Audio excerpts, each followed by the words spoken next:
Hello, everyone, and good evening or good afternoon. But I'm sure for most of us by now it will be good morning. My name is Emmanuel Eme, and it's such a joy to join all of us here today, even as we discuss this wonderful book, The Atomic Habit. As we prepare for Saturday's KSS, I just wanted to share some companion with you. This material is going to be like a companion that we'll use as you read the book, The Atomic Habit. Now, I've divided this into 6 modules, and each module will run for a few minutes, and there's supposed to be like a companion, like I said earlier on, to your book, that you're reading. I've been able to create them in a way that will make understanding the book fun. It will make it fun, and I'll be adding some biblical passages, just like in the schedule that you are giving. So today I'll be talking about this building atomic habits, for lasting professional, because we're all professionals here, and also your spiritual success.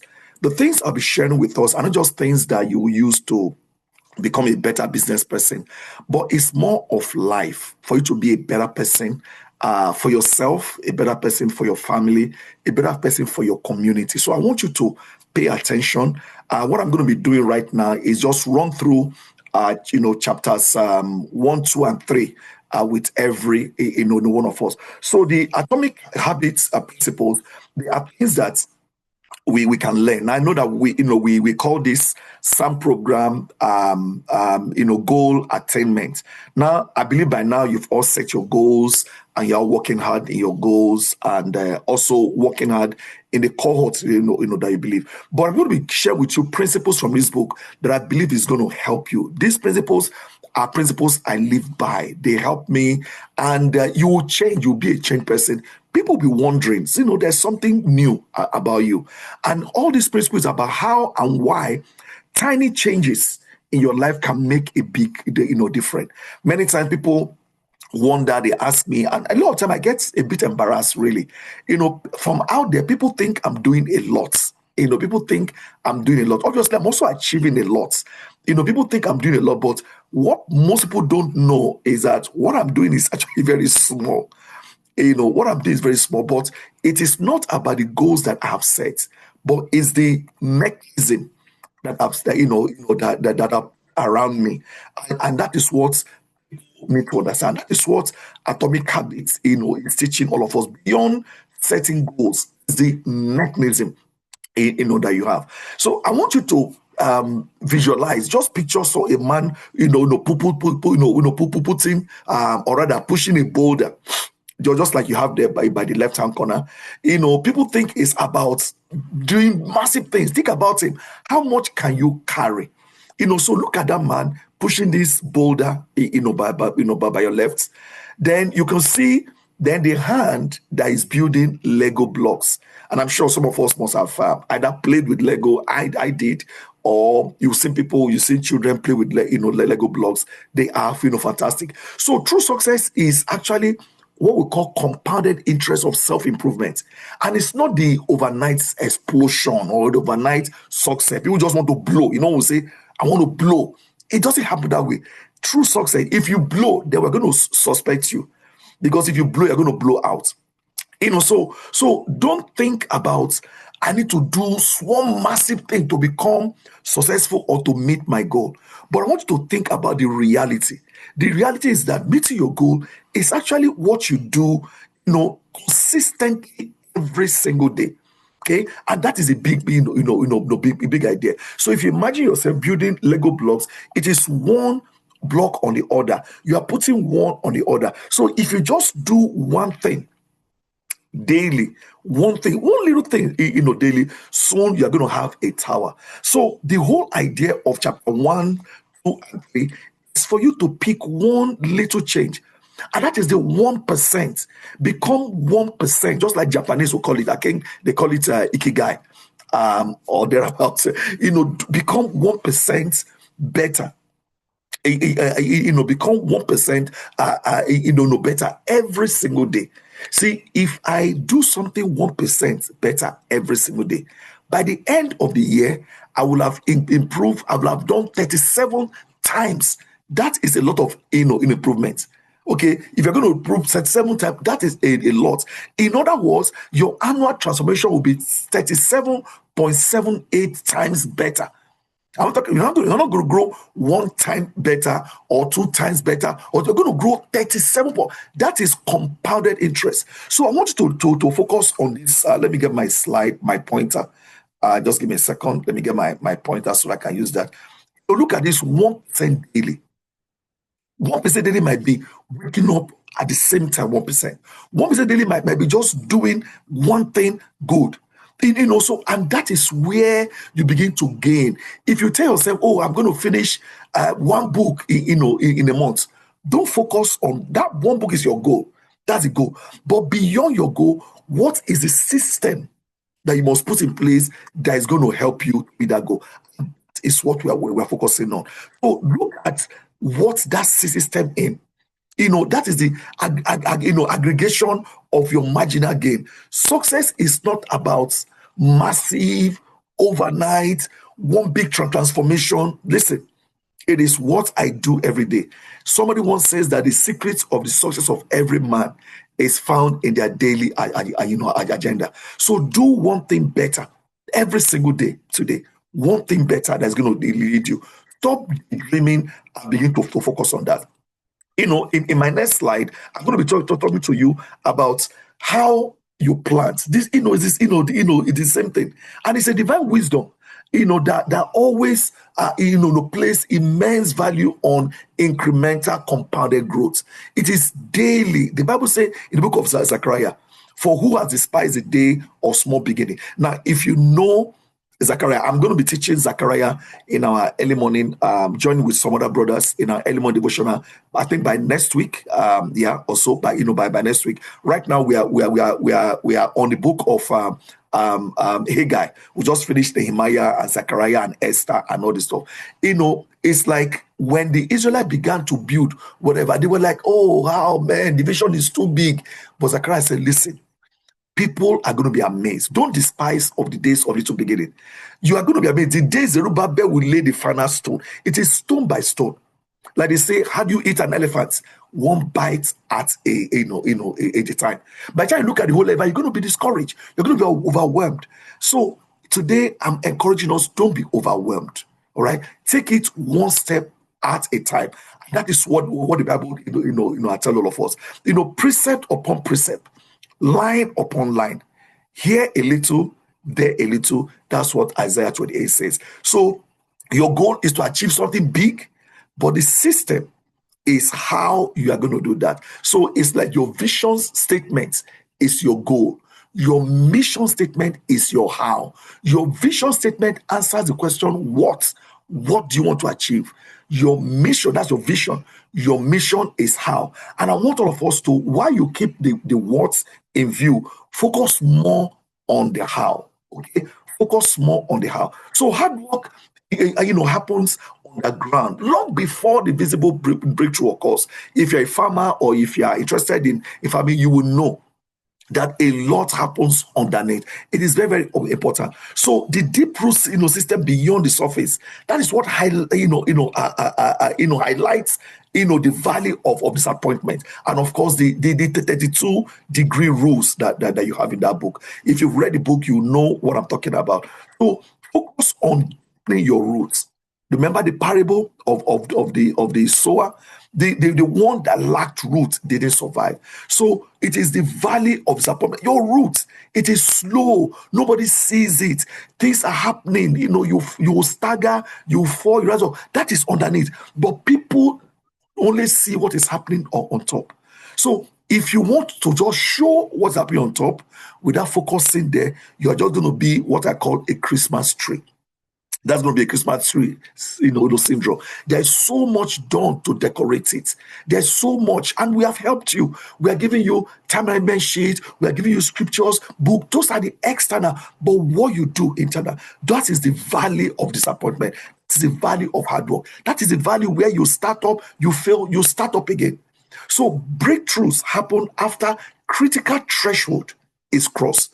And you have to cross that, threshold. Now, I don't know if you are aware, water boils at 100 degrees, right? It doesn't boil at 98 degrees. It doesn't boil at 97 degrees, but it's very hot, but it's boiling. And that is the same thing happen with ice. Ice does not form or melt until a particular temperature. So that is your breakthrough. All the things you've been doing, you put your water in the fridge for many hours, but it's cold now, but it will not form ice until it breaks that barrier. And it's just a tiny degrees, no barrier. In the same way, there's a critical threshold for ice. Ice will melt only after it reaches 32 degrees. And that's why where I am right now is very cold. I'm in Boston, right now. And I think the temperature right now is about 8 degrees. And this week is going to hit like 0. I don't know how these guys do it. I mean, the Boston Marathon is today. People just went to go and run a marathon in this cold. I have been indoors, throughout. Now, if you bring a block of ice and you bring it outside, it's going to remain solid. It's not going to melt. But it is not in the fridge, no. It will start melting when the temperature hits 32 degrees. And sometimes you have something you want to break. You are working so hard, but it takes just a little change. At 30 degrees, it will not melt. At 31 degrees, it will not melt. But it's at 32 degrees, that is when it will melt. And so keep doing the work, and God will reward you after a while. So all these things that you're doing is the same way you are going to grow as a Christian. It requires progressive sanctification over time. We say we are sanctified. God has set us apart. But you and I will know that when you become a disciple and you are baptized, it doesn't mean that you have changed. Now your sins are forgiven, but your character is molded over time. That is what happened. So it is you don't measure it just immediately at the same time. It's a progressive sanctification. I'll tell you, there are things to today that I am stronger in that I was not over 30 years ago. There are things I can do better right now. There are temptations that I've been able to handle that I can handle that I couldn't handle 25 years ago. But it is over time. So, for example, you cannot go to the gym. You go to the gym, you pay maybe iFitness or some of those gymnasiums that we have in Lagos. When you go the first day, you can train as hard as you like. You can train for hours. There will not be any change. If you go the second day again, you can train. If all you're going to have is pain, resistance, you're going to have pain. You've not lost the weight. You think you're going to lose weight. But it is over time that people will start telling you, oh, are you losing weight? Then you start seeing that your belt button will not begin to now loosen up. Loosen up. We're like, oh, I need to punch another hole. So it is over time, and that is what the Bible covers. So this first module is to encourage you before we now go into the chains of the atomic habit.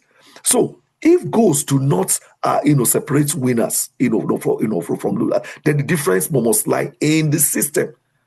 So in the book, you were told that both the person who won the Boston Marathon, I think it's an East African, and there was a marathon over the weekend in Tokyo, I think Tokyo Marathon, and guess who won? It was a robot, an android, and a robot actually won. Now both the person who came first in the Boston Marathon today, and maybe the person who is still running as I speak right now, both of them have goals, and that goal is to win. Nobody enters a race to go and lose. But you see, but having goals don't win the race. Sorry to disappoint you. For that you've set goal doesn't mean for you to set goal is that you have an intention. But what distinguishes the losers and the winners is not intention. Both people who will eventually win, those who eventually lose, they come out with the same intention. But it is the system, what you do, the discipline, that is what set them apart. So goals determine your direction. This is what you want to do. This is what you want to achieve. But your system will determine your progress. How you're going to do it. And that is where winners and losers, where we separate them. They don't share, they share the same goal, mindsets. Like, okay, I want to win. But when it comes to system, what they do is not different. So today, are you willing to do what it will take? to become part of those 8% of people who meet their goal every single year. So if you compare these charts here that we have here, the one under the blue heading, it is the goal setter. And this is system, builder. So who is the goal setter? If you're under the goal setter, you have the specific result they want to achieve. You have it ahead of you. Then you rely entirely on finite willpower. You're like, oh, I can do it. There's nothing wrong in having those victory chants. Zogwe, hey, Zogwe, hey. But that Zogwe does not carry the car. Then they also rely on what I want to achieve. They keep looking at what I want to achieve. Oh, I have the power. I'm going to pray about it. God is going to help me. The result is going to be clear. If you only rest on this part, meet your goal. Sorry. To meet your goal is to have this part, but to now add this part, and that's the system building. System building, rather than just having specific result that you want to achieve, you now have a daily process that that basically give you that inevitable lead to succeed.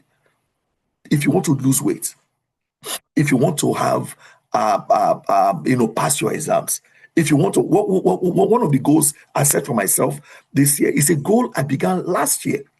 The goal I became last year, to become a full member. Now, the difference between you can be an associate, you can be an entry level, to become a full member of the Nigerian Institute of Training and Development. I began that goal last year, but I concluded it, this year.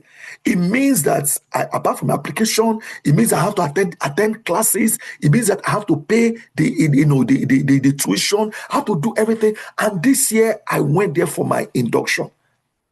So if I only had it as an idea that I want to have an MITD after my name, it's going to stop there. But I have to put in the work. So rather than relying entirely on your infinite willpower I think you have, rely on structured environment and the routines. What will I do every day? I had to set money aside. I had to read. I have to get my CV ready. I have to make application. I have to wait for the reply. I have to attend the training. I have to do so many things. So what you want to achieve, is great. The what, but how to operate daily is so much more better. So you do not rise to the level of your goals. What you do is that you fall to the level of the system that you have placed. Not the level of your goal. I have great goals. I have great ideas, but it is a system that you have placed before you. So when you look at this slide, I try to put a slide that can explain it, because the true and lasting, behavior change is actually fundamentally an identity change. For example, rather than saying I want to finish a book in the next 1 month, okay, which is the goal. But what you to do is, who do you want to become? I want to become a reader. So when you would say yourself, I want to become a reader, guess what? You will read. Okay, so in these three circles here, one is your core belief. What's your belief about yourself? You have to begin to think about your belief. Your belief is your identity, which is the real you, the belief. Then outside will now be, what is the systems that I'm going to build based on that identity? And number three, what is the outcome?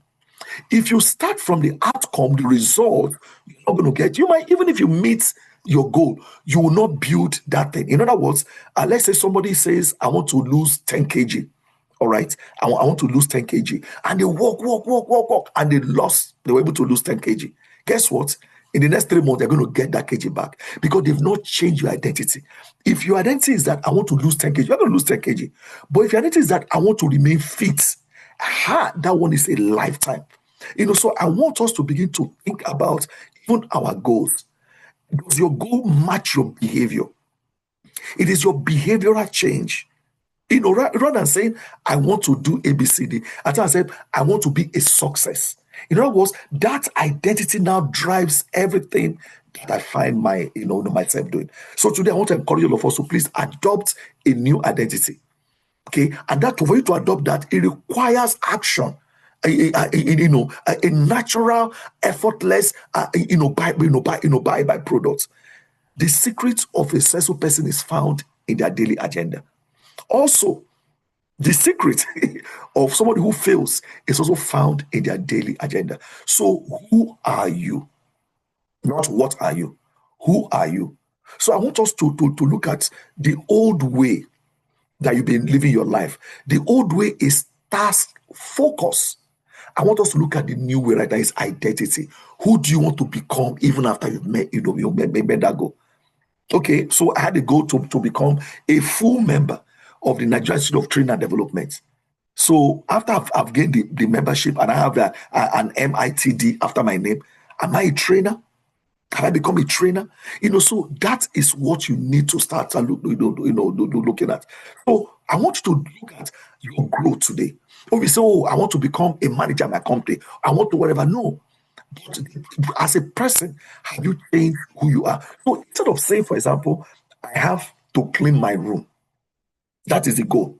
But why don't you start saying that I am a helper? Okay, I am a helper. I am a clean person. So if you're a clean person, you're going to clean your room. But if it's just about how to clean my room, then it becomes a body. I'm going to talk to you about it. When we get to, I think, module 3 or 4, you're going to see how we can begin to sabotage even our own growth. So when you decide that you are a clean person, that you are a helper, then clean up, becomes what you just do. It becomes a byproduct of what you're going to do. So today, I encourage you, even as you begin to look at all of these things, we'll have diverse group amongst us, diverse professional, diverse every single thing. Second Corinthians chapter 12, chapter 2, verse 17, says, to every one of us. Therefore, if anyone is in Christ, he is a new creation. It's a new, and all things have passed, new have come. It's a new creation. That new creation has come. So the old has gone. So first of all, if you want to meet those goals, start by changing yourself. As a new creation in Christ, our habits must flow from the renewed nature, not just from willpower, because you're going to be tired. If you focus on willpower, you'll be tired. Sometimes people ask me, Emmanuel, they tire. Don't you whatever? That's one of the compliments that I get. But they are thinking that my drive comes from strength. I mean, I'm getting older, but it is from something inner. So you have to carve out your new identity, who you believe you are. And I've made up my mind who I am. Then now align it with action. If this is who I am, then the things I do must align. So rather than going out, you're actually taking your goal, you are bringing it in. It must align with what I do naturally. Then that is where you are going to have a transformed life. So rather than going after my goal comes to me. I align my goal with the things I do every day. And the things I do every day must now align with my person. And that is when it becomes effortless. So today, I encourage you, even as you read, your habit must flow from your renewed identity. It has to flow from the identity. Finally, I want to also encourage every one of us here that no matter where you are, maybe in the past 1 month you have been going back and forth, you don't know, what you are doing. I want you to focus on God, what God is doing in your life. And God is a master builder, and you also are going to become that master builder. So when you are constructing, block by block, what you are doing, you are carrying it to completion. When you rush it, you are going to build in a very bad way. So I want to look at those cranes that stack up, what they call the containers at the ports. It is one container at the other. So when you do the maths, 1% block, just 1%, every single margin, just be putting it one, just waking up early. If you're going to finish a book, just tell yourself, I'm going to read 1 page a day. It adds up. You are building a system. That system is your process. So you're focusing on daily system, not on your distant goal. If you go to a distant goal, any small thing will discourage you. So ultimately, you are going to build your identity. So the theology of all these things is found in Philippians chapter 1, verse 6. He who began a good work in you will carry it to completion. And I believe you can to completion. I want you to be successful in whatever you are doing. You are, you are laying down a foundation that other people will also follow. Remember, you are just a thread in a tapestry. So continue what you are doing. Continue to focus on it, and God will definitely answer all your prayers. So don't be overwhelmed. The Bible said that he who has started this good thing in you will bring it to conclusion. And that is my prayer for every one of you listening to my voice. In the next video you're going to be receiving is going to be that video is going to be on module 2, and that module is going to cover chapters 4, 5, and 6. We're going to take it one step at a time. Remember again, a journey of 1,000 miles begins with a step. So it is the systems that you need to focus on more than your goal. Focus on what you do today is how you're going to now become. The things you know are the things you do. The things you do on a consistent basis becomes what you now become. People say practice makes perfect. No, practice does not make perfect because nobody is perfect. But what practice makes is consistency. When you keep doing it one step at a time, you are going to be consistent in what you are doing. May God bless you. May God bless, like we say in Nigeria, may God bless your hustle. And may God bless everything that we're doing, that we're doing. And may God allow all of us to meet our goal, even as we build consistent system that will get us there. I'll see you in module 2. Bye for now.